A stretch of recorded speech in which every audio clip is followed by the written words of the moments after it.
الثقلين والفريقين من عرب ومن عجم يا رب بالمصطفى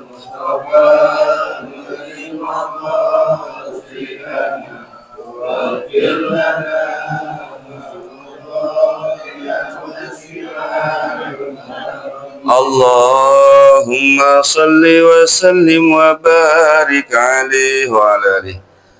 الفاتحة بنات الفتوح والمنوح والرسوح وتوبة النصوح بحق سيدنا وحبيبنا محمد صلى الله عليه وسلم وعلى آله وأصحابه وأزواجه وذريته وآل بيته أجمعين خاصة إلى جميع العلماء العاملين والشهداء والصالحين والأئمة الراشدين والفقهاء في الدين وجميع أهل تفسير محدثين مصنف الكتب التي تعلمنا وعلمنا بها وثم ورمهم من المرحومات ahli majlis ta'lim musalla al-mubarak wa jami'an usulihim furun tughashahum birahmah wa firah. Al-Fatihah.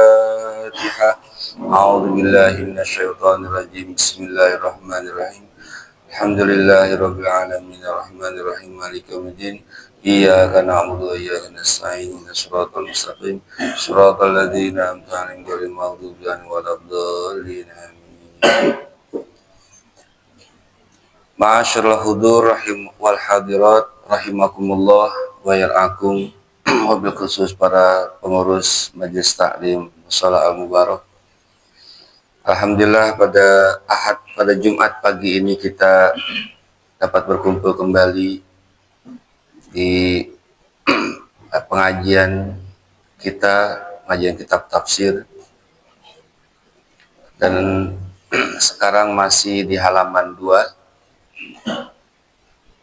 Bismillahirrahmanirrahim. Alif Lam Mim. Allahu a'lamu bimuradihi bidzalika. Bismillahirrahmanirrahim, dengan nama Allah yang Maha Rahman dan Maha Rahim. Ini di kitab-kitab mana aja pembahasan Bismillahirrahmanirrahim itu sudah dijabarkan ya.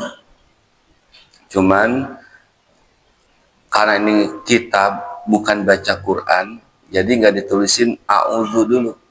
A'udzu billahi minasyaiton. Jadi ibadah apa aja itu pasti dimulai dengan bismillah, kalau nggak dengan alhamdulillah. Kecuali ibadah baca Quran, itu harus ada a'udzu billahi minasyaiton. Karena idza qara'ta Qur'an fasta'id billahi minasyaitonir rajim. Apabila engkau hendak membaca Quran, maka fasta'id billah, mintalah perlindungan kepada Allah. Sebab kenapa? Al-Quran ini istimewa. Saking istimewanya, saking setan takutnya.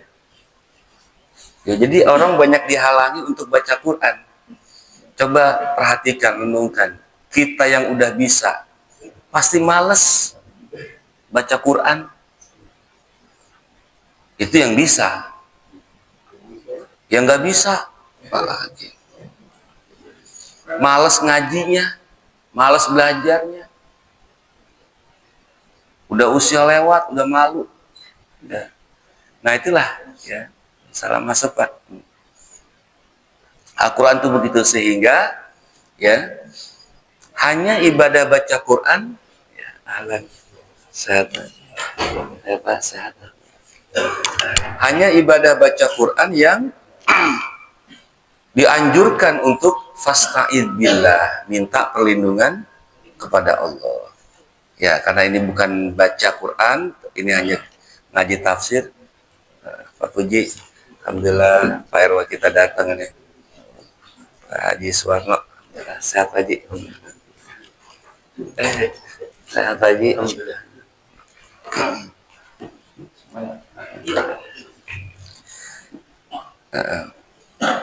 Nah, Bismillahirrahmanirrahim, dengan nama Allah Ar-Rahman Ar-Rahim. Jadi di sini disebutkan 3 nama Allah. Allah, Ar-Rahman, dan Ar-Rahim. 3. Ya. Sebab umat-umat terdahulu itu memang dianjurkan untuk baca bismillah. Cuman ada yang menyelewengkan. Jadi bacanya bukan bismillah lagi, tapi apa? Ya, Tuhan Bapa, Tuhan Anak, Roh Kudus. Jadi 3 nama Tuhan. Ya, kalau kita ya 3 nama Tuhan tapi 1 Tuhannya, namanya yang 3. Ya, yang mana orang sudah berubah. Ya, nyebutin 3 nama Tuhan, ya memang Tuhannya ada 3. Kalau kita cukup mau makan Bismillahirrahmanirrahim. Kalau mereka kan tidak. Ya, Tuhan Bapa, Tuhan Anak, Roh Kudus. Atau apalah ya. Itu kan Bunda Maryam jadi Tuhan ya karena gara-gara apa? Ya anaknya Tuhan masa ibunya enggak gitu. Nah, ya Tuhan Bunda ya. Enggak ada. Ya itulah mereka itu. Jadi mereka itu bikin Tuhan karena kesepakatan.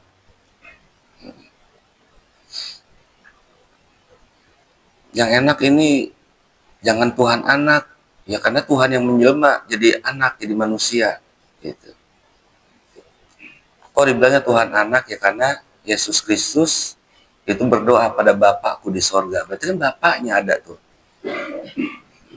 Ya udahlah, kita nggak ngerti teologi mereka ya.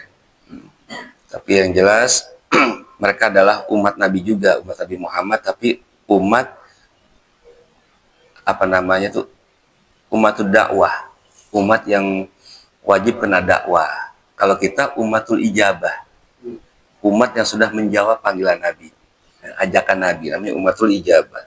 Kalau mereka umatul dakwah, ya umat Nabi juga, cuman umat dakwah, umat yang kena ajakan panggilan Nabi. Yahudi, Nasrani itu umatul dakwah, umat Nabi Muhammad, tapi umatul dakwah. Kita umatul ijabah namanya. Baik, alif lam mim. Alifnya disebut, lamnya 6 ketukan, mimnya 6 ketukan ya. Ada idgham. Nah, alif lam mim kenapa disebut huruf-huruf hijaiyah? Alif lam mim. Itu. Ini maksudnya apa? Al-Qur'an itu harus talaqi, harus belajar. Guru ke guru. Itu salah satu ulama ada pendapat kenapa alif lam mim itu nggak dibaca alamat. Ya, karena harus belajar. Alif lam mim harus belajar. Karena kalau kita nggak belajar, karena ini alif lam mim mirip dengan alam nasroh, itu depannya tuh alam nasroh. Kalau nggak tahu ya alif lam mim nasroh jadinya.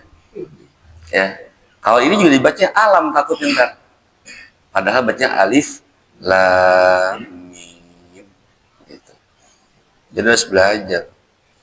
Apalagi belajarnya Al-Quran sampai bersanad, ya, bersanad ke guru. Nah, alif lam mim ini adalah huruf hijaiyah yang mana di Al-Qur'an ini ada 14 huruf hijaiyah yang dijadikan awal-awal surah. Ya, alif lam mim, alif lam ra, alif mim shad. Jadi ada pertama ada huruf hijaiyah yang dibaca 1 huruf. Seperti nun, qaf, shad, itu 1 huruf.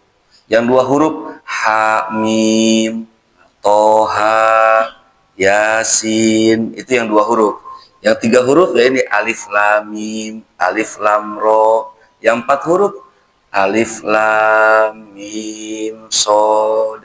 Yang 5 huruf apa? Kok apa? Ain sin ha mim ain sin qaf, terus kaf ha ya ain shad. Nah, biar gampang hafalnya ulama nyusun 1 kalimat ya, nasu hakimin qati'un lahu sirrun. Ya. Nasu hakimin na nun nasu shad. Nah, jadi nasu hakimin ya qati'un lahu sirrun. Nasnya seorang hakim, ketentuannya seorang hakim, orang yang bijaksana, ya, qati'un, memutuskan lahu sirrun, baginya ada rahasia. Nah, itu. Jadi 14 huruf yang mana separuh daripada huruf hijaiyah yang 28. Kalau nggak dihitung alif lam mimnya, lam alifnya huruf lagi, ya. Kalau dihitung alif lam itu 2 huruf berarti ya 29 huruf hijaiyahnya. Jadi separohnya, ya, itu dia. Nah, kenapa alif lam mim ini sebagai menandakan orang Arab sehebat apapun belum kepikiran nyusun, ya, huruf-huruf yang bernada, huruf-huruf yang menjadikan perhatian. Alif lam mim. Sastra Arab sendiri, yang ahli sastra, yang belajar tentang sastra, tentang balaghah, tentang ya sastra Arab, itu kaget lihat Al-Quran. Loh, ini apa ini? Ya, jatuh kepada orang yang nggak pernah belajar. Itu Muhammad kan nggak pernah belajar. Tetapi kita yang belajar nggak pernah kepikiran nyusun huruf-huruf menjadi bagaikan kayak kalimat alif lam, pakai ada idghamnya lagi, ya. Lam itu mim mati ketemu mim, alif lam mim, 2 ketukan. Nah, itu. Nah, tentang alif lam mim ini, begitu jujur pengarang kitab ini, Allahu a'lam. Allah paling mengetahui bimuradihi bidzalika, dengan maksudnya alif lam mim bidzalika, dengan demikian. Jadi ini tafsir yang paling jujur, yang paling benar. Jadi Allah saja yang tahu. Walaupun ada ulama yang menyatakan seperti Al-Imam Muhammad bin Muhammad Al-Jazari Al-Muhaqqiq Al-Hafidh itu katakan begini. Itu alif lam mim adalah perwakilan daripada huruf-huruf hijaiyah yang ada di sebagai tempat. Seperti alif itu makhrajnya di kerongkongan bawah. Makanya jangan alif tapi alif di sini kerongkongan bawah, ya. Lalu lam itu huruf lisan, huruf lidah. La, alif, la. Huruf mim itu huruf bibir. Jadi dari ujung, tengah, ujung bibir ada. Mim kan di bibir. Ma, mim. Itu semua. Jadi terwakili makharijul huruf, itu kata Syekh Jazari. Ada lagi ulama berpendapat itu alif lam mim adalah singkatan dari awal-awal nama-nama Tuhan, nama-nama Allah. Kayak alif lam mim, alifnya Allahu, nama, ya, huruf awal Allahu, lamnya Latif, Allah yang lembut, mimnya Majid, yang perkasa, ya. Jadi alif lam mim maknanya Allah yang lembut dan perkasa. Yaitu tafsir, ya. Sampai-sampai orang Yahudi saja namanya siapa? Huyai bin Akhtab kalau nggak salah, ya. Huyai bin Akhtab itu tatkala dengar orang-orang Yahudi lagi pada ngomongin Al-Quran turun, depannya alif lam mim dzalikal kitabul la raiba fi, itu si Huyai bin Akhtab langsung nemuin Nabi Muhammad. Muhammad, betul ayat turun kepadamu. Apa bunyinya? Alif lam mim. Oh iya, alif 1, lam 30, mim 40. Jadi hitungannya begitu. Jadi umat engkau itu nggak jauh usianya 71 tahun. Ada lagi nggak yang lain? Ada. Alif lam mim ro. Oh, alif segini, lam 30, ro 40. Apalagi tafsirnya. Nabi Muhammad diam aja. Ya. Kenapa? Karena Al-Imam Nawawi, Syekh Nawawi Al-Bantani, ya, dia juga orang Bantan yang ngarang kitab tafsir namanya Marahul Labid, itu 2 jilid. Itu dia hebat, dia. Dalam tafsirnya ada ilmu yang dikhususkan untuk Allah yang tidak diberikan kepada Nabi Muhammad. Ya, yang tidak diberikan pada para nabi-nabi yang lain. Jadi khusus pengetahuan ini hanya buat Allah. Yang mana para nabi nggak mampu. Apa maksudnya? Ada lagi ilmu yang dikhususkan untuk para nabi yang tidak dimampui oleh akal para ulama. Ada lagi ilmu yang dikhususkan untuk para ulama yang tidak dimampu oleh orang awam. Jadi nggak mesti semuanya itu bisa ditafsirkan. Ini salah satu kelemahan, dan hanya Allah yang bisa paham. Kenapa? Nabi sendiri nggak mentafsirkan ya alif lam mim ini apa maksudnya. Jadi banyak ulama-ulama berspekulan ya. Tapi yang jelas Sayyidina Abu Bakar As-Siddiq dia katakan ya, likulli syai'in sirrun wasirullahi al-Qur'an awailu suwari. Setiap segala sesuatu itu ada rahasianya, dan rahasia Al-Quran ada pada awal tiap-tiap surahnya. Nah, itu salah satunya alif lam mim, itu ada rahasia. Yang tahu ya Allah doang. Tapi yang jelas banyak ulama-ulama kalau nyusun hizib, nyusun wiridan itu kadang-kadang pakai awal-awal surah. Ya seperti Yasin diulang berkali-kali. Ya kaf, ha, ya, ain, sod, ha, mim, ha, mim, ha, mim diulang berkali-kali sebagai jadikan wiridan. Kenapa? Karena ada sirnya. Itu orang-orang ahli hikmah itu ya yang bisa meneliti gitu. Nah kita yang paling enak apa? Ya udah Allahu a'lam bimuradihi. Itu yang paling enak tafsirannya begitu. Ya. Jadi Allah yang Maha tahu. Yang jelas ini ada sirnya. Ya. Zalika ai hadza alkitabu. Itu. Jadi kalau kita pernah belajar nahu, kalau zalika maknanya kata tunjuk jauh. Ya, zalikal kitabu, itu alkitab. Padahal Al-Qur'an itu ada di depan kita. Mestinya hadzal kitab, ini kitab. Tetapi kenapa menggunakan kalimat jauh? Nah, ini tujuannya apa? Nanti li ta'zim namanya, untuk mengagungkan. Gitu. Kayak kita aja nih, misalnya ada orang yang kita hormatin, tadi pulpen mana ya? Dia nyari pulpen. Kita bilang, itu Pak, karena deket. Tapi kita gunakan kata, itu Pak, ada tuh di bawah. Oh iya. Coba kalau kita bilangnya pakai kata ini. Nih. Nah, itu berarti kan kurang penghormatan namanya, nggak ada takzim. Nah, kenapa ini zalikal kitabu pakai zalika itu padahal posisinya dekat? Karena untuk penghormatan. Karena walaupun bagaimana Al-Quran adalah kalam, nah, makanya seolah-olah kayak jauh.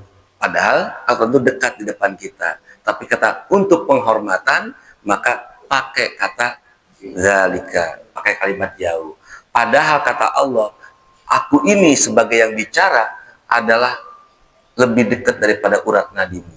Artinya tak kala kau baca Quran, kita yang baca Quran, kita anggap ini adalah suatu kehormatan yang tempatnya mulia, tempatnya tinggi, maka kita menggunakan seolah-olah kayak jauh kita. Tapi di saat kita berdoa, coba rasakan Allah itu dekat dengan kita. Makanya kita doa nggak perlu kenceng-kenceng. Ya Allah, ya, aku mohon begini ya Allah, anakku begini. Seolah kayak dekat, lebih dekat daripada urat nadi kita. Nah, disinilah ya. Jadi kita tahu posisi. Kalau di saat kita lagi sedang mengagungkan Allah, Allah engkau memang jauh. Tetapi di saat aku kesulitan, engkau ada yang paling dekat denganku. Begitu. Nah, jadi enaknya kita kalau ngaji tafsir, nggak ngandelin terjemahan tuh begini. Jadi makna dalika kita bisa paham. Walaupun artinya itu.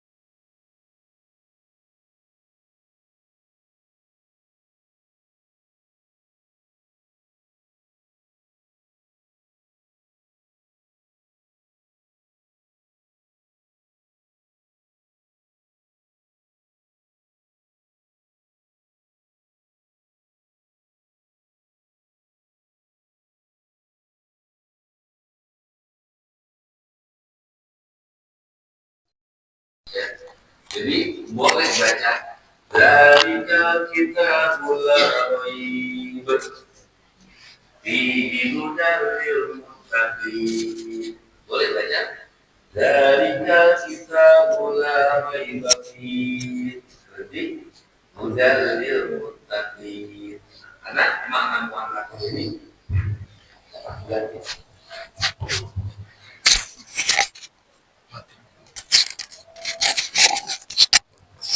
jadi makna muannats ini boleh pilih salah satu di mana berhentinya. Nggak boleh berhenti dua-duanya, nggak boleh berhenti ya, nggak boleh langsung dua-duanya.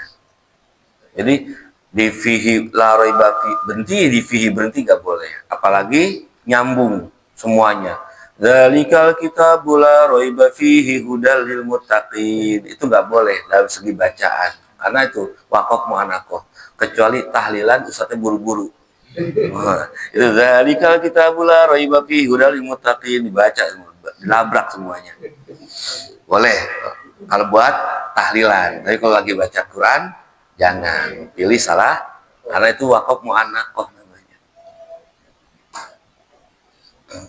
Nah, apa waqaf mu'anakoh itu nanti berpenting dalam pengertian ya.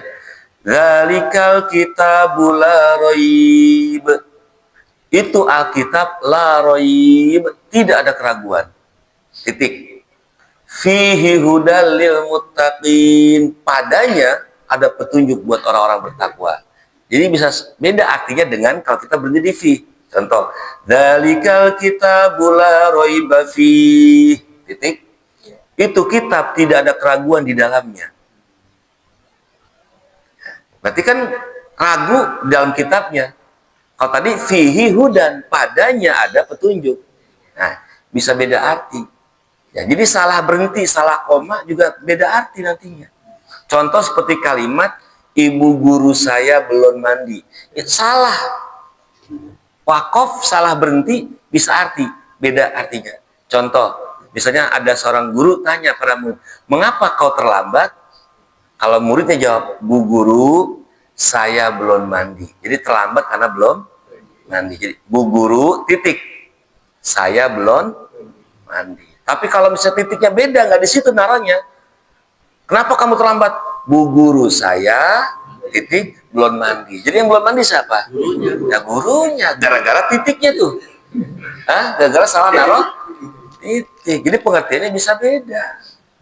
Apalagi Al-Quran.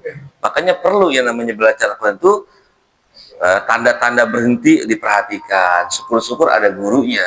Ini harus berhenti di sini. Ini sambung ayat ini. Itu Al-Quran itu harus bersanad. Gitu. Ya, diperhatikan.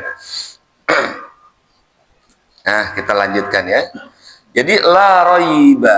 Raiba, apa itu raiba? Syakun, keraguan.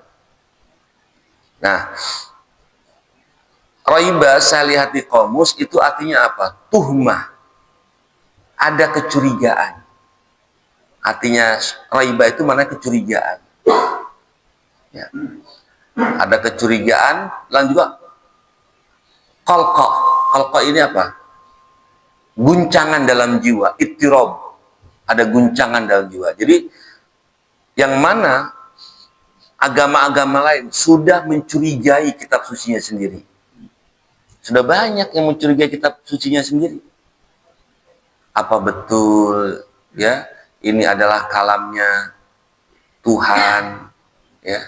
Apa ini penulisnya ya? Betul apa enggak ini betul penulisnya? Ada kecurigaan. Contoh sebagaimana kecurigaan apalagi di zaman sekarang ya. Kecurigaan apa? Kecurigaan tentang mukjizat Nabi Musa. Nabi Musa kan membelah laut. Ya, mereka sudah mencurigai. Gara-gara apa? Ada ilmu sains, ilmu teknologi. Itu diteliti. Apakah betul Musa membelah laut? Di mana belah lautnya? Dilihat. Oh, di sini. Oke, sejarah berarti sesuai dengan fakta. Diteliti lagi lautnya. Ternyata laut itu kebelah bukan karena tongkat. Wah, saya gak percaya sama kitab suci saya nih.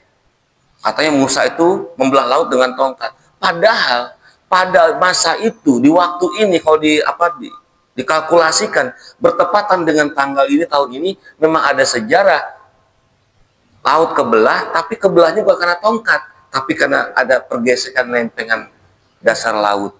Oh, coba diteliti, memang ada lempengan laut yang bergeser, ya, makanya terjadi tsunami, kebelah lautnya, jadi orang bisa lewat. Nah, jadi mereka pas udah ada mendapatkan ilmu pengetahuan, ilmu penelitian, maka mereka makin lama meragukan tentang mukjizat. Melakukan mukjizat berarti melakukan kitab suci. Nah, Al-Quran, ya, silahkan ragukan. Emang kalau ilmu tuh awalnya ragu, tapi terus teliti dan jujur. Ya, teliti dan jujur. Nanti ujung-ujungnya kita akan tunduk kepada Al-Quran. Makanya dalam pembukaannya Al-Quran saja sudah katakan, Al-Quran, kitab yang dibaca oleh Muhammad itu tidak ada keraguan. Yang bikin hatimu gelisah, yang bikin gundah gulana, atau meragukan tentang kemurnian, kesucian Al-Quran. Dijamin sama Allah. Meragukan, silahkan. Ya dulu juga orang kita sempat meragukan. Katanya gunung-gunung itu berjalan sebagaimana jalannya awan. Mana gunung berjalan? Gunung diem aja kok. Al-Quran nggak bener ini. Ternyata apa? Pas mereka keluar angkasa, lihat, oh iya gunung jalan. Malah awannya yang diem. Kalau dia lagi di atas, karena kita lagi di bawah aja, kita pikir awannya yang nah, berarti kan gunung berjalan. Oh, ternyata bumi berputar. Baru kejawab, oh iya, berarti gunung betul berjalan. Kalau kita lihatnya di atas. Gitu. Akhirnya pas ketahuan dengan saya. Makanya banyak ya buku-buku menulis antara sains dan Al-Quran. Tidak bertentangan, berlawanan. Bahkan mereka-mereka para peneliti, ya, mau jujur mau tidak jujur, ya, mereka mengakui. Cuma kita hanya sekedar menikmati aja, ya. Nah, jadi zalikal kitabu la raiba fih, tidak ada keraguan di dalamnya. Ya, annahu, bahwasanya Al-Qur'an itu min indillahi, dari sisi Allah. Nah, wa jumlatun nafi khabarun. Jumlah nafi, maksudnya la raiba fih ini adalah khobarun, menjadi khobar. Khobar pasti ada mubtadanya. Nah, mubtada'uhu zalika. Mubtadanya adalah zalika. Jadi, zalikal kitabu la raiba fih. Bermula itu kitab, tidak ada keraguan. Wal isyarah, seperti tadi tuh kalimat isyarah zalika, ya, isyarah untuk yang jauh itu, bihi itu li ta'zim, faedahnya untuk ta'zim. Jadi zalika, ya, itu Alkitab, ya. Udah 5:30 ya. Dikit lagi. Hudan lil muttaqin, petunjuk bagi orang yang bertakwa. Pertanyaannya, kenapa Al-Quran itu petunjuk bagi orang yang bertakwa? Mestinya petunjuk bagi orang yang sesat. Insya Allah jawabannya pada episode berikutnya. Itu. Wallahu a'lam bishawab. Cukup ya. Nah, ada pertanyaan, silakan sebelum kita doa. Ada? Haji Jamil biasanya? Ya udah, kita doa saja ya. Bismillahirrahmanirrahim. Alhamdulillahirabbil alamin. Allahumma shalli wa sallim ala sayyidina Muhammad wa ala ali sayyidina Muhammad. Ya Allah, berikanlah kami pemahaman terhadap kitab suci kami, ya Allah. Bukanlah tabir-tabir yang menghalangi untuk memahami Al-Quran, ya Allah. Ya Allah, jadikan Al-Quran sebagai imam pemimpin hidup kami, penuntun jalan kami di dunia maupun di akhirat. Dan jadikanlah Al-Quran sebagai pemberi syafaat kepada kami, ya Allah. Ya Allah, jadikanlah kami sahabat-sahabat dan teman-teman Al-Quran, ya Allah.